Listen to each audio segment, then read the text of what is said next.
Hi friends, ఇదేంటో మీరు ఎవరైనా గెస్ చేస్తారా? తెలంగాణ వాళ్ళు. సో దీన్ని శామంగులు అంటారు, చిట్మీలు అంటారు. మంచి రోజు చూసుకొని మనం స్టార్ట్ చేయాలన్నమాట. వినాయకుడికి పాశంలాగా వండి పెడతారనమాట. సో నేను ఇప్పటి నుండి ప్రిపేర్ చేస్తాను, ఎందుకంటే మంచిగా ఆరాలి ఇవి.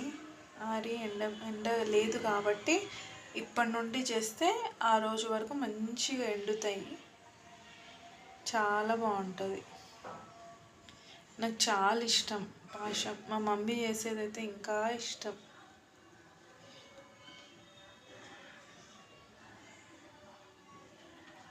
సో మీరు కూడా ట్రై చేయండి ఫ్రెండ్స్. ఏం లేదు, గోధుమ పిండి పిసికి నానబెట్టి ఒక 5-10 మినిట్స్ నానబెట్టి మంచిగా ఫ్రెష్ శుద్ధిగా చేయాలి. నానబెట్టి కొంచెం కొంచెం మనము చపాతీ చేసే పీట మీద అయినా సరే, యాక్చువల్గా నేను చేయితోనే చేస్తాను. చూసారా నా చెయ్యి ఎలా అయిందో? చూసారా, చేయితోటే చేస్తాను.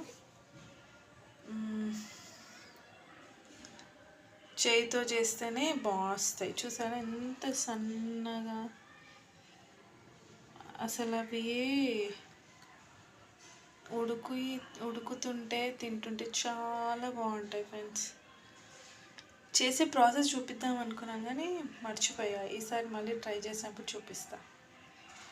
చాలా బాగుంటాయి, నాకు చాలా ఇష్టం.